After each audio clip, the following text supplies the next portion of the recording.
오늘 우리에게 허락하신 하나님 말씀입니다. 신약 성경 요한복음 16장 17절 말씀부터 33절까지의 말씀을 다 같이 보도록 하겠습니다. 제자 중에서 서로 말하되 우리에게 말씀하신 바 조금 있으면 나를 보지 못하겠고 또 조금 있으면 나를 보리라 하시며 또 내가 아버지께로 가미라 하신 것이 무슨 말씀이냐 하고 또 말하되 조금 있으면이라 하신 말씀이 무슨 말씀이냐 무엇을 말씀하시는지 알지 못하노라 하거늘 예수께서 그 묻고자 함을 아시고 이르시되 내 말이 조금 있으면 나를 보지 못하겠고 또 조금 있으면 나를 보리라 하였으므로 서로 문의하느냐 내가 진실로 진실로 너희에게 이르노니 너희는 곡하고 애통하겠으나 세상은 기뻐하리라. 너희는 근심하겠으나 너희 근심이 도리어 기쁨이 되리라.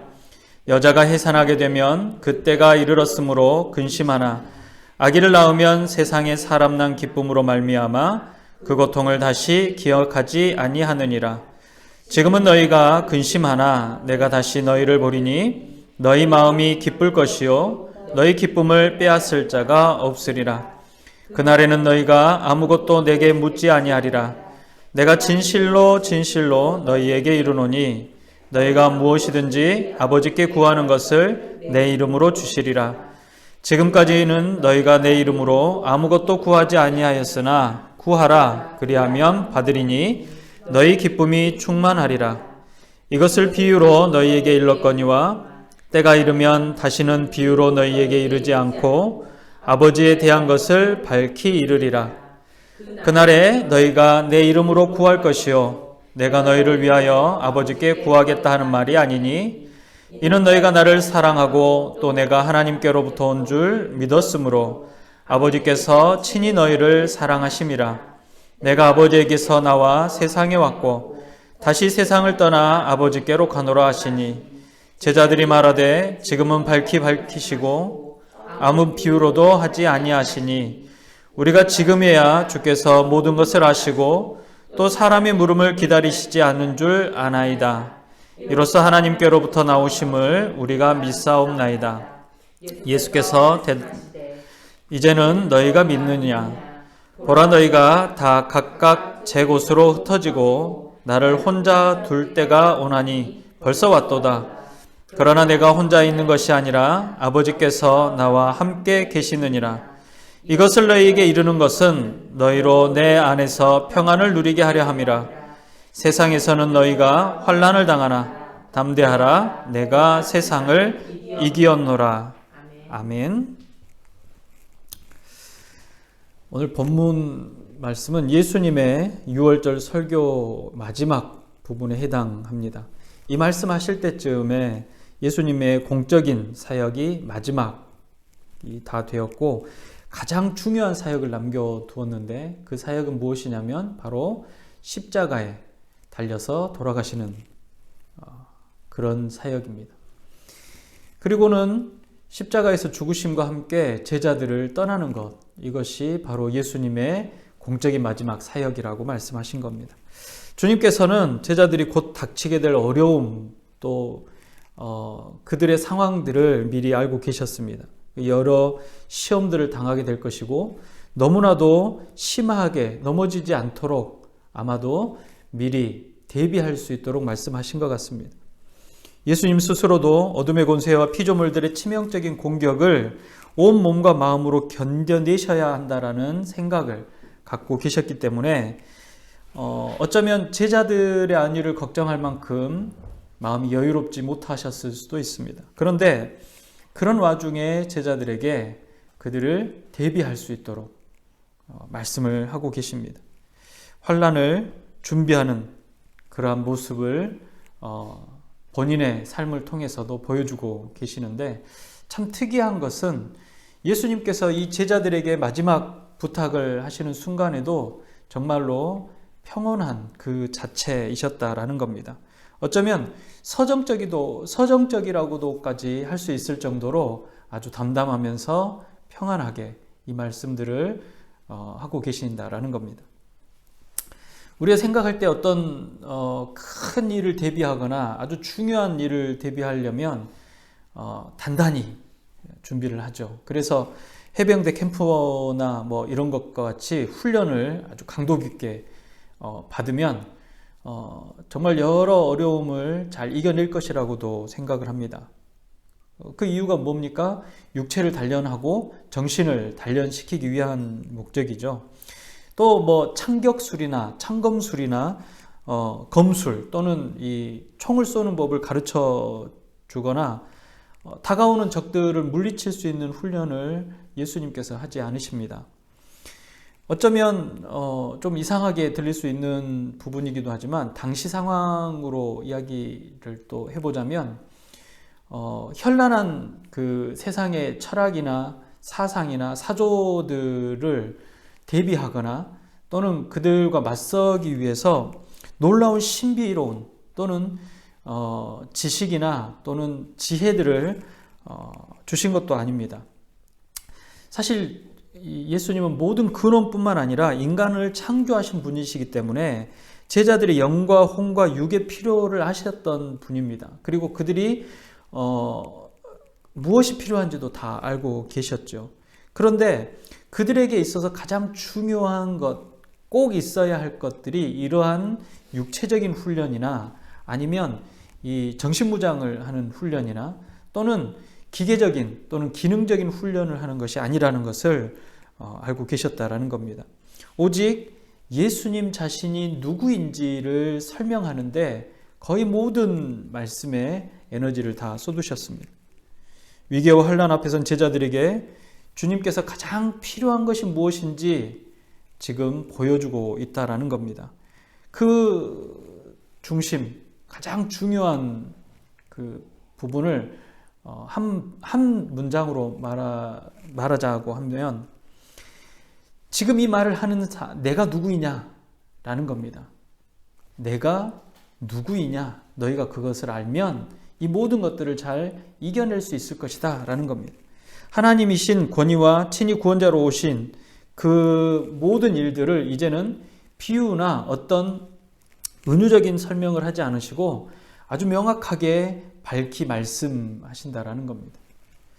예수께서 말씀합니다. 내가 세상을 이겨노라. 우리가 지금 예수님의 상황을 보면 정말 암담한 상황인데 예수님은 그 암담한 상황에서 내가 세상을 이겼다라고 말합니다. 감히 누가 위로를 받아야 될 사람 또는 대비해야 될 사람에게 이렇게 말할 수 있겠냐는 겁니다. 어느 누구도 이렇게 말할 수 있는 사람은 존재는 세상에 존재하지 않습니다. 우리가 심령이 낙담하고 또는 마음에 어려운 일이 왔을 때, 우리 환경이 무너지고 고통스러운 현장에 우리가 섰을 때 우리가 무엇을 보아야 하고 우리가 무엇을 잡아야 할지를 오늘 본문은 말하고 있는 겁니다. 주님 되시는 예수 그리스도께 나아오라는 겁니다. 내가 세상을 이겼다. 그렇기 때문에 너희가 나에게 와야 한다라는 겁니다. 세상의 염려가 우리 어깨에 또 등에 짐을 지우고 피곤한 다리로 나아가기 힘든 그 지경에조차 나아갈 때 우리가 바라봐야 될 것이 무엇이냐, 우리가 생각해내야 할 것이 무엇인지를 말하는 겁니다. 때로는 우리에게 위로를 주는 어떤 것들이 있을 수 있습니다. 그러니까 세상 가운데서도 우리가 위로를 받을 수 있는 것들이 있습니다. 자연을 통해서도 위로를 받고 또는 사람을 통해서도 위로를 받고 어떤 물질을 통해서도 위로를 받을 수 있습니다. 그런데 우리가 위로를 받는 것이 항상 나에게 위로가 되어진다? 사실 그렇지 않습니다. 한계가 있다라는 거죠. 유한하다라는 겁니다. 우리가 주님을 찾는 이유, 가장 중요한 이유는 뭐냐면 유한한 환경에 유한함을 깨닫게 되었을 때 분명한 하나님을 찾는 목적이 생기게 된다라는 겁니다. 왜냐하면 하나님은 무한하시고 그 무한하심이 우리에게 아주 중요한 목적이 되기 때문에 그렇습니다. 그래서 주님 안에서 우리는 충분한 위로를 얻을 수 있다라는 겁니다. 세상 그 어떤 것도 위로가 되지 않는 사람들에게 주님이 위로가 되는 것은 그 존재 자체가 영원하시기 때문에 그렇다라는 겁니다. 그때가 여름이든 겨울이든 위로의 물줄기가 언제나 충분히 넘쳐 흐르는 겁니다. 우리 애들의 지위가 높든지 낮든지 우리가 어떤 고민을 하든지 어떤 고민을 안고 어떻게 살아가든지 즉시로 주님께 도움을 청할 수 있게 되었다라는 사실은 모든 믿는 자들에게 가장 큰 위로라고 할 수가 있습니다. 더군다나 우리의 신음소리조차 아주 민감하게 반응하시고 듣고 계시는 분이 바로 하나님이시라는 겁니다. 오늘 세상을 향해 내가 세상을 이기었노라라고 말씀하시고 환난과 고통 가운데 있는 또는 위협 가운데 있는 이들에게 주님의 평강이 넘치기를 오늘 바라는 것입니다. 이스라엘 민족들을 한번 생각해 보십시오. 이스라엘 민족들은 모든 민족들 중에서 하나님께서 유일하게 선택하신 백성들입니다. 그래서 지금도 2000년이 지난 예수님 이후에 2000년이 지난 지금도 이스라엘 백성들을 바라보면서 우리는 선택받은 민족이다라고 표현을 합니다. 그들이 흩어져 있든지 그들이 전쟁 중이든지 그들이 학살을 당하든지 그 어떤 상황에 있더라도 그들을 하나님께서 선택하셨다라는 것은 변하지 않는 사실입니다. 그래서 이들을 바라보면 이 아브라함의 그 고백 또 아브라함을 향한 하나님의 말씀들 안에 그들은 복을 받았다라는 것을 알 수가 있는 겁니다. 근데 이 복이 늘 이스라엘에게 향해 있었지만 그 이스라엘에게 복이 향해 있을 때 전 세계는 어떤 일들이 일어나냐면 이스라엘을 두려워하게 되었다라는 겁니다. 하나님의 복은 이스라엘을 두려워하는 존재로 두려워하는 민족으로 두게 되었다라는 겁니다. 왜냐하면 그들 가운데 하나님이 함께 계시기 때문입니다. 무한한 하나님이 모든 유한한 것들로부터 분리돼서 또 구별돼서 하나님이 그들을 선택하셨다라는 겁니다. 그런데 그들의 이 우월한 복, 우월한 이 지위는 얼마 가지 않습니다. 나라가 두 조각으로 나뉘어지고 각각 강력한 나라에게 멸망을 당합니다. 포로와 종으로 끌려가는 수모를 겪고 삶의 터전은 황폐하게 되고 또 고향을 떠나서 세상을 여기저기 유리하는 민족이 되어졌다라는 겁니다. 멸망한 국가 국민은 모든 것을 잃어버리게 된다라는 것을 그들의 역사를 통해서 알 수 있는데 그 고통의 역사 가운데 선지자들은 하나님께서 계획하시고 준비해 두신 메시아에 대한 기대와 소망을 여전히 제시했다라는 겁니다. 더 이상 분열하거나 다른 나라에 멸망하거나 불행을 겪지 않게 될 것이라고 말합니다. 패전의 국가 국민이 겪게 된 그 절망적인 상황 가운데 그 절망을 알고 있기 때문에 그것으로부터 더 하나님의 이 메시지, 메시아에 대한 메시지는 강렬하게 다가왔을 겁니다. 그리고 더 이상 이 절망을 자녀들에게 물려주지 않게 될 것이라고 확신할 수 있었습니다. 선지자들을 통해서 말씀하셨던 강력한 통치자, 평화의 왕이요 평강을 가져다 주시는 이 메시아가 그들 안에 올 것이라는 것, 그 확신으로 지금껏 살고 있다는 겁니다. 자신들은 모든 고통과 절망으로부터 건져줄 메시아를 기다려왔다라는 겁니다. 그런데 성경이 줄곧 증언하던 바로 그 메시아가 나타난 겁니다. 세례 요한이 예수님을 보고 보라 세상 짐을 지고 가는 하나님의 어린 양이로라 라고 말합니다. 그가 하나님의 아들임을 증언했다라고 요한복음은 말하지 않습니까? 자신의 제자들에게 이야기를 합니다. 그가 바로 메시아다라고 말합니다. 요한의 제자였던 안드레가 자신의 형제 시몬 베드로에게 가서 말합니다. 우리가 메시아를 만났다. 안드레는 베드로를 데리고 예수님께 가서 함께 제자가 됩니다. 제자들과 함께 예루살렘으로 가던 또 그 가는 길에 마주쳤던 사마리아 여인의 이야기를 보면 이렇습니다. 요한복음 4장 25절에 말합니다. 메시아 곧 그리스도라 하는 이가 오실 줄을 내가 아노니 그가 오시면 모든 것을 우리에게 알려주시리라. 그런 분이 오실 건데 그분이 오시면 모든 것을 알려주실 겁니다. 그러자 예수님께서 말합니다. 내가 바로 그다 내가 말하는 그 존재가 바로 나, 예수다라고 밝혀서 말씀하십니다. 자신 메시아이시고 곧 그리스도임을 밝혀서 말씀하시자 그녀가 물동이를 버려두고 마을로 뛰어 들어갑니다. 그래서 그 마을 안에 이 예수에 대한 이야기를 사마리아 여인이 하게 되는 겁니다.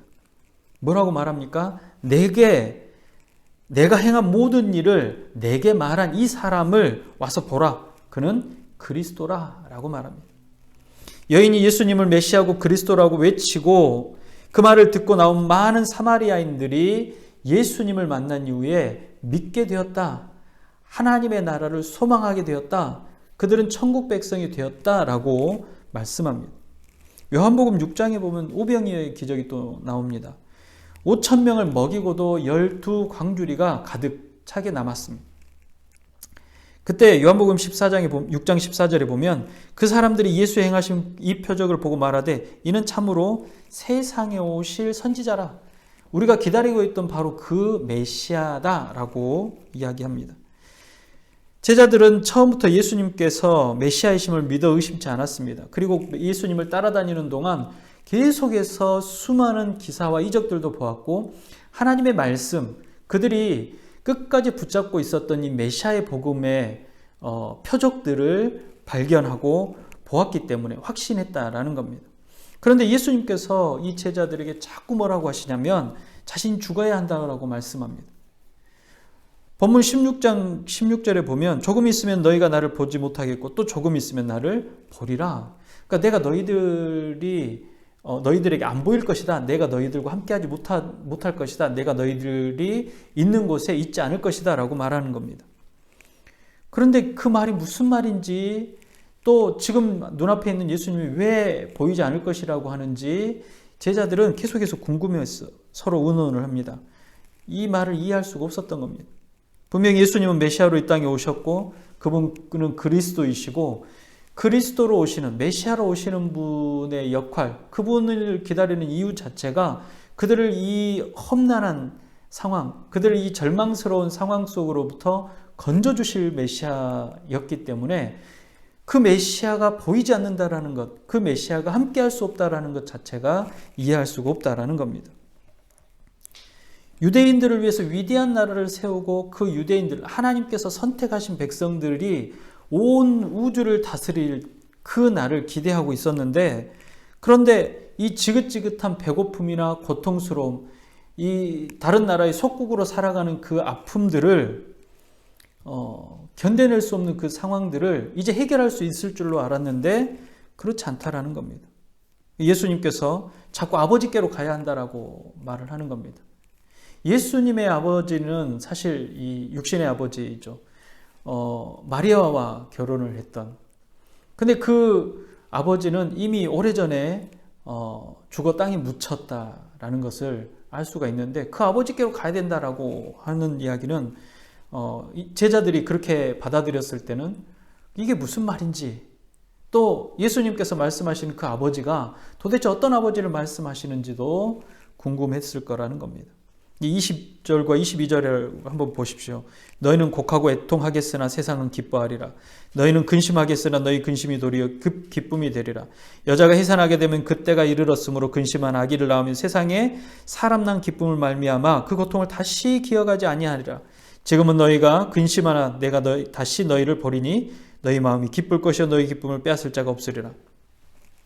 그러니까 이 말씀을 보면 예수님은 죽을 것이라는 이야기를 합니다. 그런데 메시아가 죽는다라는 것은 영광스러운 것이 아닙니다. 초라한 것이죠. 제자들에게 최고의 슬픔이 될 것이라고 했는데 그 최고의 슬픔이 제자들에게만 최고의 슬픔이 아니라 그 전에 반란을 일으켜서 이스라엘을 독립시키려고 했던 그 어떤 자들과 같이 잡혀가서 죽임을 당하거나 멸망하거나 쫓겨나서 도통 보이지 않는 상황처럼 지금 눈앞에 있는 바로 예수님도 그렇게 될 것이라고 상상하게 될 수밖에 없었다라는 겁니다. 그러니까 예수님은 예수님께서 이런 이야기를 하셨을 때 제자들은 도저히 듣고 싶지도 않고 믿고 싶지도 않았을 것입니다. 아무리 기쁘고 좋은 일이 이후에 도래한다고 할지라도 지금 당장 그 죽음을 받아들일 수가 없다라는 겁니다. 이해할 수가 없다라는 거죠. 왜냐하면 리더하는 사람, 인도하는 사람, 메시아가 사라져버렸는데 그 백성들을 어떻게 회복시킬 수 있냐는 겁니다. 어떻게 그 백성들이 멸망으로부터 건져낼 수 있고 찬란한 영광 가운데 거하게 할 수 있냐는 거죠. 그분이 안 계신데, 당사자가 없는데 그것을 이해할 수가 없었습니다. 그래서 제자들 자체가 예수님의 이 말씀 자체를 이해할 수가 없었던 거죠. 그래서 그런 일이 일어나지 않도록 우리가 막겠습니다. 베드로도 예수님께 그렇게 이야기합니다. 이런 일은 우리에게 일어나지 않을 겁니다. 주님에게 일어날 수가 없습니다라고까지 이야기를 합니다. 그래서 제자들은 이 예수님의 말씀이 이해도 되지 않지만 근심할 수밖에 없었습니다. 그때 예수님께서 말씀합니다. 14장의 그 1절부터 4절까지 말씀을 제가 잠깐 읽어드립니다. 너희는 마음에 근심하지 말라. 하나님을 믿으니 또 나를 믿으라. 내 아버지 집에 거할 것이 많도다. 그렇지 않으면 너희에게 일렀으리라. 내가 너희를 위하여 거처를 예비하러 가노니 가서 너희를 위하여 거처를 예비하면 내가 다시 와서 너희를 내게로 영접하여 나 있는 곳에 너희도 있게 하리라. 내가 어디로 가는지 그 길을 너희가 아느니라. 너희도 안다라고 이야기를 했는데 제자들은 사실 그 예수님이 어디로 가는지 사실은 몰랐습니다. 도마가 다시 물어봅니다. 주께서 어디로 가시는지 우리가 알지 못하거늘 그 길을 어찌 알겠습니까?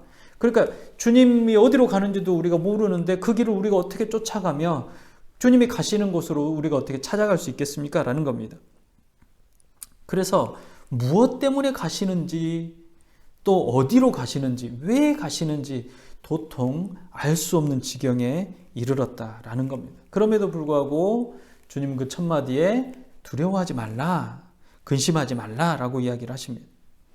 지금 우리 앞에 계시는 분은 메시아이시고 하나님의 아들이신데 왜 세상에서 가장 연약한 방법으로 죽으셔야 하는지, 또 우리와 함께 계셔서 우리를 다스려 주셔야 하는데 가신다고 하시니까 이미 많은 사람들이 메시아임을 알고 있는 그 순간, 능력을 많이 보았던 그 사람들이라고 할지라도, 그 표적들을 확인했다고 할지라도 예수님이 만약에 안 계신다라고 하면 어떻게 되어질 것이냐라는 겁니다. 그러나 예수님께서 먼저 말씀하셨던 것처럼 하나님 아버지가 계신 곳에 내가 있을 것이고 내가 있는 곳에 나를 믿는 너희도 있게 하기 위해서 내가 조금 있으면 나를 보지 못하는 상황에 놓이게 될 것이다. 또 조금 있으면 나를 다시 보게 될 것이다 라고 말씀한 것입니다. 당시를 살아가던 유대인들뿐만 아니라 지금 이스라엘 사람들, 지금 유대인들도 마찬가지입니다. 자신들의 구원이 현세적이며 자신들에게만 국한되었다라고 생각을 합니다. 그래서 그들을 구원하시는 하나님의 손길은 지금 현재 자신들의 기대와 소망을 이루는 것에 포커스가 맞춰져 있다라는 겁니다. 결국 그들이 구하는 것은 실질적으로는 사실은 썩어지고 없어질 것이고 사라지는 것들이었습니다. 어쩌면 우리 신앙도 이런 것과 같지 않을지 모르겠습니다. 누구나 다 어렵고 힘들게 사는 걸 원하지 않습니다. 그래서 우리가 원하는 소망, 우리가 바라는 것들이 무엇입니까? 좀 더 편안한 삶, 좀 더 안락한 삶, 두려움이 없고 고통이 없는 삶을 기대하지 않습니까? 그래서 매일 기도하는 기도의 제목들을 생각을 해보면 우리 안위를 위해서 기도를 합니다. 내가 이 땅에 사는데 평안함을 위해서 구하는 것들이 대다수라는 겁니다. 눈앞에 펼쳐진 세상의 것들일 때가 많다라는 것이죠. 사업이나 산업인의 복을 받기를 원하고 자녀들이 잘 자라나고 좋은 직장, 좋은 학교에 들어가는 것을 원합니다. 건강의 문제가 속히 해결되기를 원합니다.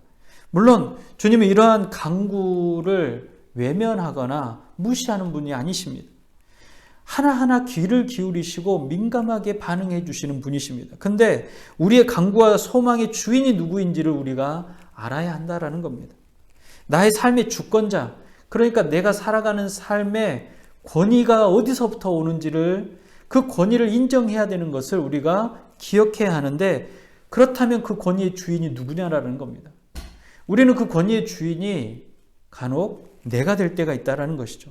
나의 것, 나를 위한, 나만을 위한 어떤 것을 기대할 때가 많다라는 겁니다.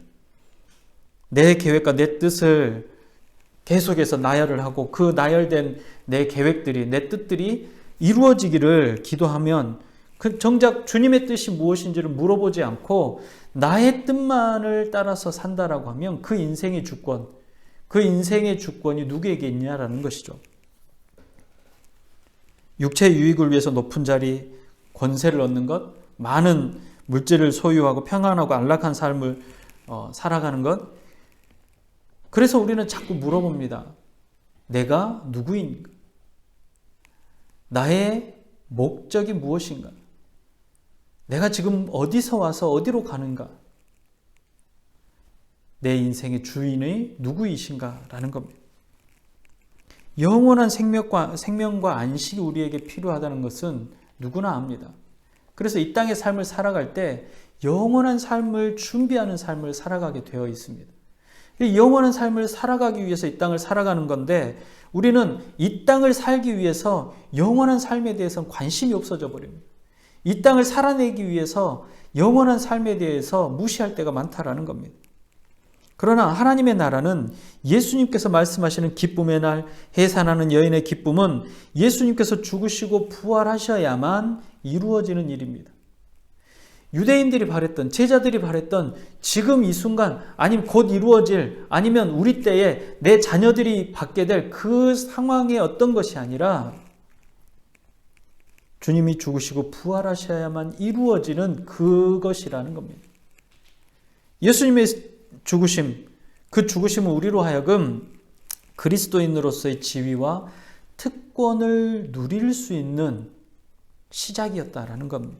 특별한 사건입니다. 책임과 의무가 달라지는 사건이라는 겁니다.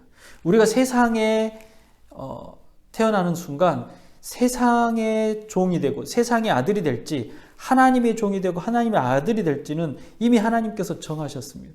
그러나 그 정하신 중에 우리가 그리스도 예수 안에 들어오는 것, 그리스도 예수 안의 삶을 살아내는 것은 우리의 역할이고 우리의 의무고 책임입니다. 그 책임이 지워진 것은 바로 예수님의 십자가의 사건이고 그 책임이 우리에게 지워지는 순간 우리는 하나님의 나라의 자녀가 되는 하나님의 나라를 상속하는 상속자의 특권을 받게 되었다라는 겁니다. 그래서 하나님께 가신 이 예수님께서 약속을 하셨던 성령님, 보혜사, 우리를 돕는 하나님은 그 자체만으로 약속이 이루어지신 것입니다. 이루어 주신 것입니다. 그 약속이 우리 안에 이루어진 것이고 그 약속은 요한복음 16장 23절에 말하는 것처럼 그날엔 너희가 아무것도 내게 묻지 아니하리라 라고 말씀하시는 것은 바로 그것이 이스라엘 백성들이 또 제자들에게 주셨던 그 말씀이 어떤 의미를 갖고 있는지를 이제 밝히 이해할 수 있는 시대를 살아가게 될 것이다 라는 겁니다. 뿐만 아니라 그것을 이해하지 않아도 알 수 있는 시대에 살 수 있다라는 겁니다. 그 시대는 하나님의 나라를 말합니다. 완전해지는 곳, 고통과 슬픔이 없고 괴로움이 없고 완벽한 나라라는 겁니다. 그곳에는 우리가 무언가를 기억해내야 할 필요가 없습니다. 우리가 궁금해하는 것들이 자연스럽게 우리에게 다가오게 될 것이고 그 문제들을 우리가 궁금해하는 것들이 다 해결되어질 것입니다. 그래서 그때에는 사실 예수님에게 물을 필요가 없다라는 것이죠. 주님의 부활과 성령 강림 이후에는 진리의 영의 인도하심이 우리를 하나님의 나라로 인도하게 될 것이라는 겁니다. 그래서 그 진리의 영이 우리를 깨닫게 하시고 깨닫게 하시는 그 영이 우리로 하여금 이 땅의 삶의 목적이 무엇인지 그 목적을 따라 행할 수 있게 하신다라는 겁니다. 그래서 우리는 성령의 임재하심과 내주하심을 위해서 늘 간구하는 것입니다. 우리로 하나님의 나라를 이루게 하셨고 세상이 주지 못할 권세를 주셨습니다. 그것을 깨닫게 하시는 성령님의 은혜가 저와 여러분들에게 있으시기를 바랍니다. 우리에게 진정한 필요가 무엇인지, 우리의 진정한 목적이 무엇인지, 무엇을 구해야 하는지를 알게 하시는 분도 바로 성령님이십니다. 암흑과 같이 혹은 안개 속에 갇혀 있는 것 같이 희미하게 우리가 무엇을 바라보았다라면 이제는 분명하게 알아야 한다라는 겁니다. 예수님께서는 그동안 계속해서 은유와 비유의 말씀들을 해오시고 또 그 기사와 이적들을 통해서 본인 예수가 그리스도이심을 계속해서 드러내셨지만 이제 제자들에게 뭐라고 말씀하시냐면 바로 메시아가 나다라고 명확하게 이야기를 합니다. 안개 속에 있는 것처럼 우리가 손을 뻗어서 잡으면 잡힐 것 같은데 저것이 무엇인지를 분별하지 못하는 상황이 아니라 명확하게 우리가 무엇을 보고 무엇을 행해야 할지를 정확하게 이야기를 하신 사건이 바로 오늘 본문의 사건이라는 겁니다. 그리고 이 사건은 예수의 죽으심이 바로 끝이 아니라 시작이라는 사실을 의미하는 겁니다. 성령님께서 우리의 시선을 세상이 아니라 하나님의 나라에 고정시키십니다. 그래서 이제부터는 하나님께 구할 때 예수의 이름으로 구하라고 말합니다. 명확하게 그 전에는 알 수 없는 그 어떤 것 또는 본 적이 없는 그 누군가, 본 적이 없는 어떤 존재가 아니라 또는 우리에게 다가온 어떤 초월적인 어떤 존재로만이 아니라 바로 목적을 가지고 그 목적을 이루시기 위해 인간의 몸으로 이 땅에 오신 예수 그리스도를 인하여서 구하라는 겁니다. 제자들이 근심했습니다. 메시아를 믿고 따르던 예수님께서 초라한 죽음을 말씀하셨기 때문에 그것이 이루어지지 않기를 바랬었습니다. 그들이 생각했던 메시아의 영광스러움은 더 이상 그들에게 주어지지 않을 것임을 알게 되었다라는 겁니다. 그래서 예수 믿고 구원받는 그 구원의 은혜 또는 기쁨, 하나님의 나라의 복과 은혜를 그들은 쉽게 바라볼 수가 없었습니다. 그런데 지금 성령님이 우리를 통하여서 말씀을 깨닫게 하시고 그 말씀을 향해서 나아가게 하시는 이 시대에는 얼마나 복이 있고 은혜가 가득한 시대입니까?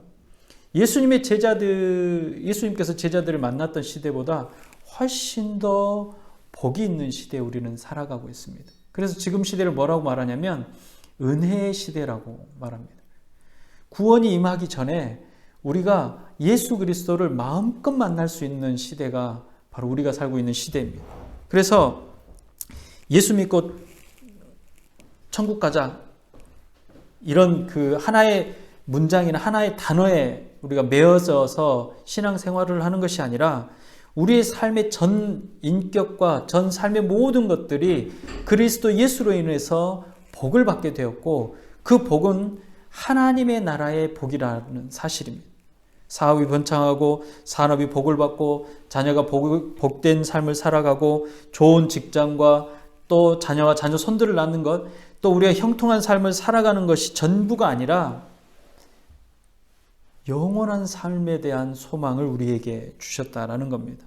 뿐만 아니라 이 땅을 살아낼 때, 살아가야 할 때 영원한 삶을 소망하는 이 땅의 삶조차도 오늘 근심하고 걱정하지 말라고 말씀하고 계시는 겁니다. 하나님의 약속을 바라보시는 겁니다. 이미 예수님께서 죽으셨고 사흘 만에 부활하셨습니다. 또 부활하신 이후에 제자들을 만나셨고 성령님을 약속으로, 성령님이 오시는 것을 약속으로 주셨습니다. 그리고 나서 성령님 또한 약속대로 이 땅에 임하게 되셨습니다. 성령 하나님이 모든 이들을 그리스도 예수 앞으로 불러주시고 계시다라는 겁니다. 그래서 우리의 애통함, 우리의 이 고통스러움, 우리의 힘겨움이 여전하지 않도록 예수님께서 오늘 말씀하십니다. 부활하신 주님이 오늘 이 자리에 오셨다라는 겁니다. 조금 있으면 너희가 나를 보지 못하리라. 너희는 근심하겠으나 그 근심이 변하여 기쁨이 되리라. 너희 기쁨을 빼앗을 자가 없으리라 라고 말합니다. 우리에게 빼앗기지 않는 기쁨이 있습니까? 눈을 들어 십자가에 달리신 부활하신 주님을 바라보시기 바랍니다. 세상의 무게와 근심과 고통에 신음하고 있는 백성들, 그 백성들을 위로하기 위해서 이 말씀을 주셨습니다. 새 힘을 주시고 다시 일어서서 힘차게 살아갈 수 있는 담력 또한 주신다라는 겁니다. 지금도 주님은 우리를 위해 간구하시는 분이십니다. 우리의 기쁨을 더 기뻐하시고 우리의 행복을 더 기뻐하시는 분이 바로 주님이시라는 겁니다. 우리가 이 땅에서 끝까지 승리하고 끝까지 이겨낼 수 있도록 지지하시고 협력하시는 분이시라는 겁니다. 이 믿음이 여러분들 안에 있으시기 바랍니다. 우리 주님께서 말씀하십니다. 이제 너희가 믿느냐? 예수 그리스도는 하나님이시며 참 인간으로 세상에 오셔서 우리의 죄를 짊어지고 십자가를 지시고 우리를 구원하셨습니다. 세상으로부터 승리하셨습니다. 우리에게 성령님을 부어주셨고 성령님이 우리에게 오신 이유는 세상으로부터 예수님처럼 승리하게 하시기 위해서이십니다. 우리의 눈이 썩어지고 사라질 세상을 향해서 불안해하고 무기력할 때 그때조차 그 신음소리조차 주님은 기억하시고 반응하시고 우리와 함께 하시며 그것을 이겨낼 수 있도록 힘을 주신다라는 겁니다. 승리할 수 있는 조건이 우리 안에 있다라는 겁니다. 반드시 승리하는 조건이라는 겁니다. 그래서 기도하는 자는 기쁨으로 기도하는 것입니다. 다른 종교, 다른 믿음들은 대부분 그것이 이루어지기를 소망하면서 기도하지만 그것이 어떻게 이루어지는지에 대해서 잘 모릅니다. 또 그것이 이루어졌을 때 그것이 정말 나에게 향한 그 어떤 존재가 준 것인지도 잘 모릅니다. 그러나 우리의 기도는 그런 것이 아닙니다. 명확합니다. 예수 그리스도를 인하여서 구하고 예수 그리스도가 승리하신 이 땅의 모든 권세를 가지고 우리에게 주시는 겁니다. 그래서 주님께 구하는 것을 우리가 받는 이유는 바로 예수 그리스도의 십자가의 죽으심, 그 초라한 죽으심이 우리에게 특권을 준 것입니다. 그 특권이 우리에게 있다는 것은 기뻐하지 않을 수 없는 이유라는 겁니다. 그래서 우리의 간구는 항상 기쁨의 간구입니다. 내가 원하는 것을 받았든 받지 못했든 그 간구를 들으시고 이루시는 분이 가장 좋은 것으로 주시기 때문에 그렇습니다. 흔들리지 않는 믿음은 바로 이런 겁니다. 우리가 이 땅에 존재하는 이유가 바로 이것입니다. 우리가 하나님의 영광이 되는 것이 바로 이러한 삶이라는 겁니다. 세상은 줄 수 없는 기쁨, 어떤 존재도 빼앗을 수 없는 기쁨이 저와 여러분들 안에 있으시기를 주님의 이름으로 축복합니다. 기도하겠습니다. 사랑이 많으신 주님 감사합니다. 우리는 연약하고 또 연약합니다. 그럼에도 불구하고 주님을 바라보고 간구하는 것은 주님 말씀해 주셨기 때문입니다. 내가 세상을 이겼고 내가 세상을 이겼다라는 것은 너희도 세상을 이겼다라는 것이다. 너희가 세상을 이겼다라는 것은 영원한 하나님의 나라의 백성이 되었고 영원한 하나님의 나라의 상속자가 되었다라는 것이다 라고 말씀하셨습니다. 명확하고 분명한 이 말씀이 우리 안에 흔들리지 않는 믿음이 되게 하여 주시옵시고 이 흔들리지 않는 믿음이 우리 안에 큰 기쁨이 될 수 있도록 허락하여 주시옵소서. 주님 앞에 우리의 고통과 슬픔과 괴로움을 내려놓고 기쁨으로 주님께 간구할 때 주님 응답하여 주시옵시고 이루어 주시옵소서. 아버지 하나님, 사랑하는 우리의 이웃들이 정말로 힘겹고 아픔 가운데 있습니다. 이 고통스러운 중에 주님을 바라보고 찾을 때 주님 그들과 함께하여 주시옵시고 위로하여 주시옵시고 그들에게 새 힘을 허락하시며 다시금 일어설 수 있는 능력과 담력 또한 허락하여 주시옵소서. 자연재해로 또 전쟁으로 또 사건과 사고로 힘겨워하는 우리 이웃들이 아버지 하나님 그리스도를 만나는 역사가 그리스도를 인하여 기쁨을 누리는 역사가 있도록 허락하여 주시옵소서. 오늘도 아버지 하나님 함께하여 주심을 감사합니다. 흔들리지 않고 주님 앞에 승리하는 삶을 살아가기를 간절히 소망합니다. 허락하여 주시옵시고 성령님 늘 동행하시며 인도하시고 또 도와주시옵소서. 복되게 하신 우리 구주 예수님의 이름으로 감사하며 기도드리옵나이다. 아멘. 기도하겠습니다. 지금은 우리 구주 예수 그리스도의 은혜와 하나님 아버지의 무한하신 사랑하심과 성령님의 감화, 감동, 위로, 교통 충만케 하시는 은혜가 그리스도 예수를 믿어 참 생명 안에 거하기를 소망하고 성령님의 도우심과 인도하심을 따라 끝까지 승리하기를 기뻐하고 다짐하는 죄 모든 백성들의 머리 위에, 특별히 하나님의 주권을 인정하며 기뻐하기를 소망하는 죄 백성들의 머리 위에, 또한 사랑하는 우리들의 이웃들의 머리 위에 이제로부터 영원토록 함께 있을지어다. 아멘.